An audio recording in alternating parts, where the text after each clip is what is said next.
Covid के time TikTok भले ही अपने पीक पर पहुंच गया था, लेकिन एक कड़वा सच ये भी है कि टिकटॉक का डाउनफॉल भी कोविड के आखिरी दौर में ही शुरू हुआ।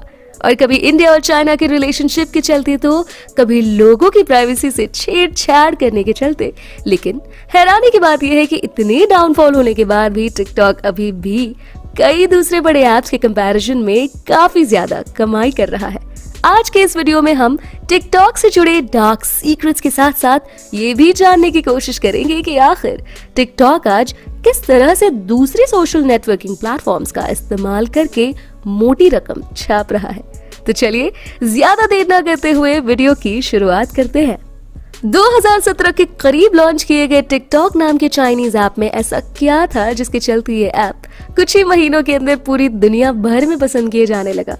और आखिर टिकटॉक में ऐसा भी क्या है जिसके चलते आज के समय हमारे अपने देश के साथ साथ इस चाइनीज एप्लीकेशन को आए दिन अलग अलग देशों में बैन किया जा रहा है।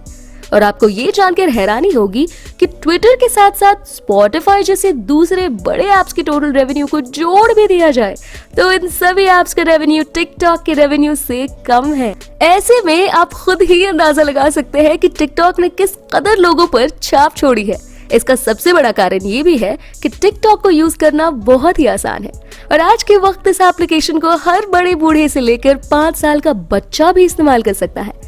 लेकिन टिकटॉक आपके ऊपर से देखने पर भले ही बहुत ही साधारण सा ऐप लगे, पर सच्चाई तो ये है कि ये ऐप बहुत ही ज्यादा पेचीदा है। बता दें कि टिकटॉक को 2017 में लॉन्च किया गया था और इससे पहले 2002 के करीब जैंग यिमिंग और लियांग रोबो ने बाइट डांस नाम की कंपनी की शुरुआत की थी और इन्हीं लोगों ने टिकटॉक की भी शुरुआत की थी। खैर, बाइट डांस नाम की कंपनी की शुरुआत होने के कुछ ही दिनों के अंदर जैंग और रोबो ने जल्द ही 12 ऐप्स लॉन्च किए, पर हैरानी की बात यह है कि 12 में से एक भी ऐप मार्केट में नहीं चला और इन दोनों ही दोस्तों को भारी नुकसान उठाना पड़ा।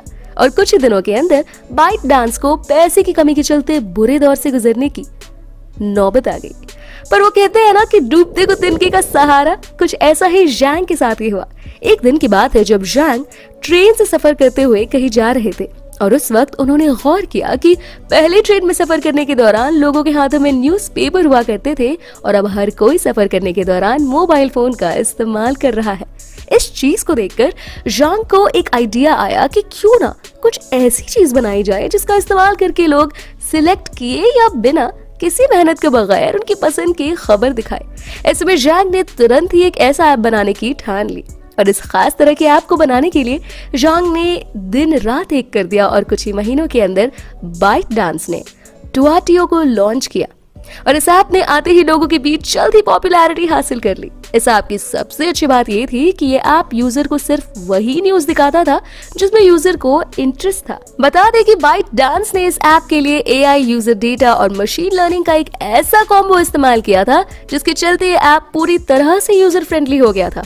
इस ऐप के लोग इतने ज्यादा एडिक्टेड हो गए थे कि अगर कोई यूजर इस ऐप को एक बार इस्तेमाल कर लेता था तो वो फिर बिना रुके इस ऐप को घंटों इस्तेमाल करता था।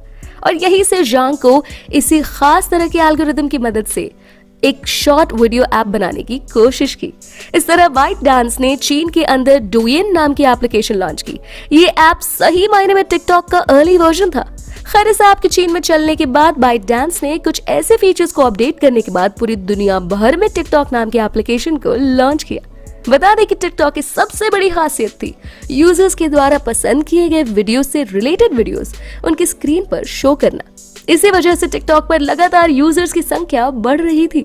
इसके अलावा टिकटॉक ने पहले बार यूजर्स को ये आजादी दी थी कि वो खुद के बनाए शॉर्ट वीडियोस को बिना किसी ज्यादा मेहनत के अपलोड करने के साथ साथ मोटी कमाई भी कर सकते थे। ऐसे में आए दिन बड़े शहरों के साथ साथ गांव के लोग भी टिकटॉक पर कंटेंट डालकर वायरल होने लगे। कम शब्दों में टिकटॉक पर लोगों के लिए फेम पाना बहुत ही आसान हो गया और इसी चीज ने टिकटॉक को यूट्यूब के साथ साथ दूसरे प्लेटफॉर्म से आगे ला खड़ा किया। इसके साथ ही बाइट डांस ने फेमस यूट्यूब इन्फ्लुएंसर्स को टिकटॉक पर लाने के लिए पैसे देना तक शुरू कर दिया। ऐसा करने का मतलब था कि फेमस यूट्यूब इन्फ्लुएंसर्स के फॉलोअर्स को भी टिकटॉक की तरफ खींचना। खैर, इंटरनेशनल मार्केट में उतारते ही बाइट डांस का कंपटीशन भी बड़ी बड़ी कंपनी से था। बाइट डांस को अब ग्लोबल लेवल पर फेसबुक और गूगल जैसी कंपनी से कंपेटिटिव होना था। इसके अलावा इस चाइनीज कंपनी में अपने एडवर्टाइजमेंट भी फेसबुक और गूगल पर ही रन की। ऐसा करके बाइट डांस इन दोनों ही प्लेटफॉर्म्स के यूजर्स को सीधे तौर पर अपना निशाना बना रहा था। वैसे शुरुआत के दिनों में गूगल और फेसबुक चाहते तो टिकटॉक के एड्स को रन करने से रोक सकते थे, पर इन दोनों ही कंपनीज ने टिकटॉक को हल्के में लेना ही सही समझा। पर जब तक इन बड़ी कंपनीज को टिकटॉक की काबिलियत का पता चला तब तक बहुत ही ज्यादा देर हो चुकी थी और टिकटॉक फेसबुक के साथ गूगल जैसी बड़ी कंपनीज के एम्प्लॉयज को दोगुने पैसों का भुगतान करके उन्हें बाइट डांस में काम करने का ऑफर दे चुका था। सच्चाई तो यह है कि उस वक्त किसी भी बड़ी कंपनी को इस बात का अंदाजा नहीं था कि टिकटॉक इतनी तेजी से ग्रो करेगा, और जब तक इन बड़ी कंपनीज को इस बात का अंदाजा हुआ तब तक टिकटॉक वर्ल्ड के सबसे ज्यादा यूजर्स वाला प्लेटफॉर्म बन चुका था और इस ऐप की दुनिया भर में 3 बिलियन से भी ज्यादा लोग अपने मोबाइल फोन में डाउनलोड कर चुके थे। आपको जानकर हैरानी होगी कि एक समय जो कंपनी मार्केट में टिकने तक के लिए संघर्ष कर रही थी, कुछ ही समय के अंदर वही कंपनी ग्लोबल लेवल पर सफलता के झंडे गाड़ रही थी और ग्लोबल होते ही इस कंपनी को दुनिया भर के सेलेब्स द्वारा भी इस्तेमाल किया जाने लगा। मतलब इन सेलेब्स का टिकटॉक ज्वाइन करना एक तरह से कंपनी के लिए फ्री प्रमोशन जैसा था। जाहिर है इस वजह से टिकटॉक की पॉपुलैरिटी की स्पीड और भी ज्यादा तेज हो गई और सोने पर सुहागा उस वक्त हुआ जब महामारी के चलते दुनिया भर में लॉकडाउन घोषित कर दिया गया, जिसके चलते सेलेब्स के साथ साथ गांव और बड़े शहरों में रहने वाले लोगों ने धड़ल्ले से टिकटॉक यूज किया। लेकिन वो कहते हैं ना कि अगर आपका अच्छा समय चल रहा है तो ये हमेशा ही ऐसा नहीं रहेगा। कुछ ऐसा ही टिकटॉक के साथ भी हुआ। इंडो चाइना के बीच कॉन्फ्लिक्ट्स के चलते टिकटॉक को भारत में हमेशा के लिए बंद कर दिया गया। ऐसे में टिकटॉक ने करीब 20 करोड़ से भी ज्यादा यूजर्स 24 घंटों के अंदर खो दिए। इतना ही नहीं, भारत के बाद कुछ महीनों के अंदर पाकिस्तान में भी टिकटॉक को इलेक्ट्रॉनिक्स क्राइम एक्ट के तहत बैन कर दिया गया। इसके बाद से टिकटॉक को दुनिया के कई देशों में बंद करने की बातें होने लगी। बताया गया कि टिकटॉक के जरिए लोगों का पर्सनल डेटा चोरी करने के बाद उस डेटा को चीन में चोरी से भेजने का आरोप लगाया गया और यही वजह रही है कि दुनिया भर के अलग अलग देश टिकटॉक को नेशनल थ्रेट की तरह से देखने लगे। हालांकि एक्सपर्ट्स की माने तो दुनिया की करीब हर कंपनी लोगों का पर्सनल डेटा चोरी करती है, पर टिकटॉक पर खतरे की तलवार इसलिए भी लटकी क्योंकि टिकटॉक एक चाइनीज ऐप है और ये तो आपको भी पता होगा कि चीन की सरकार आम जनता के डेटा को कभी भी एक्सेस कर सकती है। जाहिर है कोई भी देश ऐसा भी कभी नहीं चाहेगा कि उनकी कंट्री का पर्सनल डेटा किसी और देश की सरकार के हाथ लगे।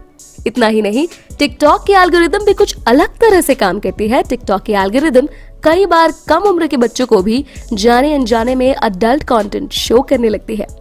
इसके अलावा कई मामले ऐसे भी देखे गए हैं जब लोग टिकटॉक की वजह से डिप्रेशन का शिकार हो गए। दरअसल टिकटॉक लोगों को डिप्रेशन से रिलेटेड कंटेंट शो करने लगता है। इसके साथ ही टिकटॉक के एडिक्शन के चलते लोगों का काफी ज्यादा टाइम वेस्ट होता है, जिसके चलते टिकटॉक को कई देशों से बैन किया गया। लेकिन हैरानी की बात यह है कि कई देशों में बंद होने के बावजूद भी टिकटॉक आज भी तेजी से ग्रो कर रहा है।